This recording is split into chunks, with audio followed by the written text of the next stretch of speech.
हमारे साथ अब मेरा सचर खान के मोहम्मद इमरान जुड़ रहे हैं। मोहम्मद नमस्कार। और जिस तरह की मूवमेंट हमने यहाँ पर क्रूड में आते हुए देखी है, वेल मार्केट्स पर एंटिसिपेटिंग कि कुछ डिक्लाइन देखने को मिलेगा, लेकिन 6-7% जैसे कल कच्चा तेल गिरता रहा, थोड़ा सा डिस्टर्बिंग था स्क्रीन्स पे देखना। और अब भी हम यहाँ पर देख रहे हैं 1% की गिरावट के साथ कारोबार। First of all tariffs of course directly हम एनर्जी को यहाँ पर एग्जेम्प्ट होता हुआ देखे हैं, लेकिन ये कोलैटरल डैमेज है जो शायद क्रूड देख रहा है। आप कैसे देखते हैं प्राइसेस को? नमस्कार मनीषा जी। तो मैं तो अभी भी पहले भी बोला था और अभी भी क्रूड में काफी जो भी डेवलपमेंट हुए हैं वो इतने अच्छे नहीं लग रहे हैं। और क्रूड में हम 7 से 8 या अगेन 6 महीने में 8 से 10% की गिरावट देख सकते हैं, बिकॉज डिमांड स्लो डाउन होगा। यूएस इकोनॉमी में 25% जो ऑटोज पे टैरिफ लगाए हैं, तो उसमें भी काफी डिमांड डिटोरेशन होगा ऑटो सेक्टर से, बिकॉज ये जो सेक्टर है ये 40 से 45% का global crude oil demand consume करता है। तो अगर इसमें 1 या 2% का भी ऑटो सेल्स में गिरावट आती है, तो मोटा मोटी we can see that 0.5 million barrel per day का प्रोडक्शन डिमांड डिक्लाइन हो सकता है क्रूड ऑयल में।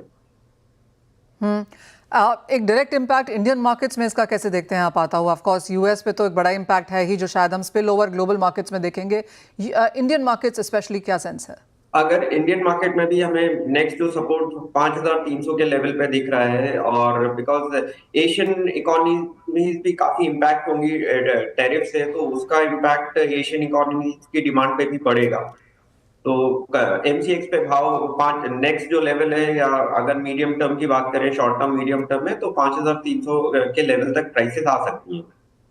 इमरान, साथ ही साथ ओपेक एनालाइज की जो मीटिंग हुई है, वहाँ पर हमने एक इंक्रीज इन प्रोडक्शन वहाँ पर आता हुआ देखा है, 3 टाइम्स मोर देन जो स्ट्रीट एंटिसिपेट कर रहा था। उसका क्या जस्टिफिकेशन देखते हैं, और क्या आपको लगता है कि 5 मई की जो मीटिंग होगी, क्या जून के लिए उस तरह के नंबर्स आएंगे कि अब या वो अंडर रिव्यू होगा? तो ऑलरेडी अगर अभी आप मार्च के मंथ, जो कि अभी तक नंबर नहीं आए, बट पहले 15 दिन के मार्च के नंबर में ये पता लगा था कि कजाकिस्तान ने ओवर प्रोड्यूस करा है। ऑल्दो बाकी के 7-8 नेशंस ने कॉम्पनसेट करने की बात करी थी, जिसमें मेजरली इराक और कजाकिस्तान से एक्सपेक्टेड था, बट ये नेशन जो है वो कंटिन्यूली ओवर प्रोड्यूस कर रहे हैं। तो गोइंग फॉरवर्ड बिल्कुल भी नहीं लगता है कि कहीं से भी क्रूड में या प्रोडक्शन कम होगा। सिर्फ एक जो सिल्वर लाइनिंग क्रूड ऑयल में हो सकता है कि बिकॉज अगर क्रूड ऑयल प्राइसेस $60 के आसपास आ जाता है, तो यूएस शेल प्रोडक्शन जो है वो थोड़ा सा कम हो जाएगा। तो वो एक सपोर्ट लेवल लगता है लॉन्ग टर्म में। Fair point that. इमरान, बहुत शुक्रिया साथ जुड़ने के लिए। वेल वो सेंस है यहाँ पर इमरान की तरफ से आती हुई कि 6 महीने में हेडलाइन क्लियरली यही है कि 6 महीने में 8 से 10% की गिरावट हम कच्चे तेल में यहाँ से बनता हुआ देख पाएंगे। तो ऑफ कोर्स एक फर्दर डाउन स्लाइड कच्चे तेल में एक्सपेक्टेड यहाँ से भी। वेल मेटल्स को आपकी स्क्रीन पे लेके आना चाहेंगे, क्योंकि वहाँ पर सेल ऑफ जारी है, और ज़्यादातर जो मेटल रिलेटेड स्टॉक्स हैं वहाँ पर भी 4 से 7% तक की गिरावट आज देखने को मिली है। Ravi, copper complete sell off है, और जिस तरह की यूबीएस की रिपोर्ट है, बैंक ऑफ अमेरिका की रिपोर्ट है कि एक कोलैप्स एक्सपेक्ट किया जा सकता है कॉपर के प्राइसेस में, इन सब के चलते आपकी क्या सेंस है? जर से काफी हमने पहले भी कोशिश व्यक्त किया था, जब आपने भी वो प्रीमियम सीएमए एलएमई का जिक्र किया था। आई थिंक यही बेसिक चीज है जिससे कल जो शार्प सेल ऑफ था। सेकंड, कि अभी चाइना काउंटर मेजर्स लेगा, क्योंकि 54% के टैरिफ पे चाइना क्या एक्सपोर्ट कर पाएगा, वो भी मार्केट को अभी क्वेश्चन है। आज चाइना क्लोज है, एंड मींस के कल भी काफी एशियन मार्केट, आज भी काफी एशियन मार्केट क्लोज है।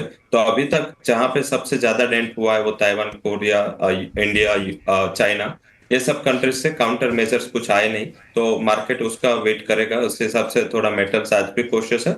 कल एलएमई तक इतना ज्यादा करेक्शन नहीं था, जैसे ही लंदन खुला कल एक शार्प सेल ऑफ मार्केट में दिखा। रिस्पेक्ट आया या कोई बड़ी रिकवरी है, उसके अभी कोई मुझे चांस नहीं दिख रहे। मुझे लग रहा है कॉपर अवॉइड करें, क्योंकि अभी भी यहाँ पे जो रेसिप्रोकल से टैरिफ में एग्जम्पशन मिला है, बट उसके ऊपर एक सेपरेट स्टडी चल रही है। अगर इस सेपरेट स्टडी में कुछ मेजर्स आते हैं या फिर से इसमें टैरिफ का कोई सिनेरियो खड़ा होता है, तो बड़ा अनसर्टेनिटी अभी यहाँ और आ सकता है। तो मुझे लग रहा है कि यहाँ पे जिंक एंड एल्यूमिनियम, ये 2 कमोडिटी में मुझे लग रहा है कि सेल ऑफ कंटिन्यू रहेगा, एंड थोड़ी डिमांड हर्ट होने के भी चांसेस है। एंड जिस हिसाब से रिसेशन की प्रोबेबिलिटी बढ़ती जा रही है, ग्लोबल हो या यूएस का, तो मुझे लग रहा है कि यहाँ पे सेलिंग प्रेशर कंटिन्यू होगा। कुछ उछाल पे एल्यूमिनियम बेचे 238 के करीब 242 के स्टॉप लॉस के साथ, और डाउन साइड 232 तक के लेवल की उम्मीद करनी चाहिए। एंड सेकंड जिंक में भी मुझे लग रहा है कि यहाँ भी करेक्शन की उम्मीद रखनी है। 262 का एक अल्टीमेट रेजिस्टेंस है, सेल ऑन राइज रहे 258 के करीब, एंड डाउन साइड मुझे लग रहा है 248 तक के लेवल जिंक में दिखने चाहिए। तो ये दो कमोडिटी पे फोकस करें। यहाँ पे मुझे लग रहा है कि ये सेलिंग प्रेशर और आज इवनिंग में भी कंटिन्यू हो सकता है, और अदर असेट क्लास का जो सेलिंग है या इकोनॉमी का पर्सपेक्टिव है वो मुझे लग रहा है कि शॉर्ट टर्म में मेटल्स को नीचे रह सकता है। नेक्स्ट वीक चाइना ओपन होगा मंडे को, उस टाइम देखना है कि वो क्या काउंटर मेजर्स ले रहा है, उसके पहले थोड़ी नर्वसनेस यहाँ पे एक्शन हो सकती है। वेल एब्सोल्युटली, अगर हम वीक ऑन वीक यहाँ पर मेटल के प्राइसेस देखें तो कॉपर करीबन 7% गिर चुका है, एल्यूमिनियम में 6% की गिरावट है, जिंक भी यहाँ पर 5.5% की गिरावट के साथ कारोबार करता हुआ, और वो मंथली नंबर्स आपकी स्क्रीन पर भी हैं जहाँ पर भी यहाँ पर लगातार गिरावट देखने को मिल ही रही है।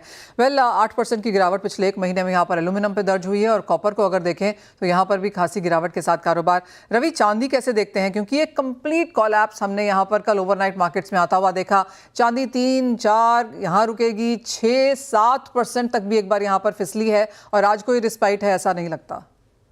जर से यहाँ भी सेम सीएमई का ही थोड़ा प्रेशर आया, क्योंकि काफी बड़ी इन्वेंट्री एंड काफी बड़ी स्टॉक है वो सिल्वर पे भी आई थी। हालांकि कोई इन्वेंट्री या ड्यूटी रेसिप्रोकल का अनाउंसमेंट नहीं आया, तो सिल्वर क्योंकि बुलियन को एग्जाम किया गया, तो आई थिंक इस हिसाब से कल एक शार्प सेल ऑफ वहां पे देखा गया। साथ में एक इंडस्ट्रियल कमोडिटी भी है, 60% के करीब इंडस्ट्रियल यूसेज है, 40% उसका इन्वेस्टमेंट एंड उसका ज्वेलरी में यूज है।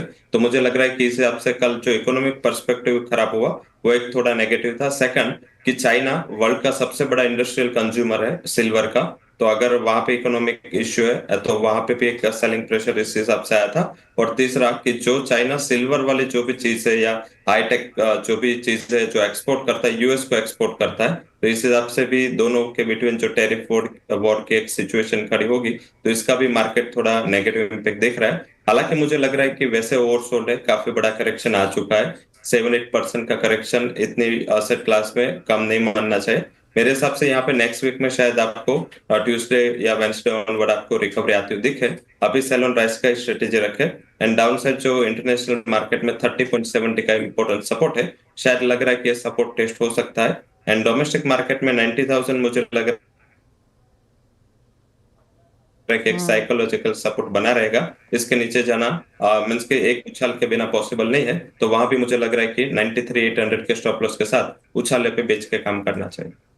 ऑल राइट, तो यानी कि बाजार ऐसे बन चुके हैं कि यहाँ पर बाइंग रिकमेंडेशंस इतनी बड़ी गिरावट के बाद भी फिलहाल आती हुई नजर नहीं आ रही हैं। आज के बाजारों में भी सेल ऑन राइज की ही रैली अपनानी होगी। अगले हफ्ते शायद कुछ बाइंग अपॉर्चुनिटीज मिलेंगी, लेकिन तब तक बाजार से या तो दूर रहें या फिर बेच के काम करें। और आपको फिर से याद दिला दें कि यूएस का नॉन फार्म पेरोल डेटा है आज शाम को, और एक बड़ा रिएक्शन शायद उस नंबर पर भी हम आता हुआ देखेंगे। रवि, बहुत शुक्रिया एज ऑलवेज साथ जुड़ने के लिए और वो स्ट्रैटेजीज भी शेयर करने के लिए। एक ब्रेक का समय है, हम लेकर आएंगे पूरा फोकस इक्विटी मार्केट्स पर।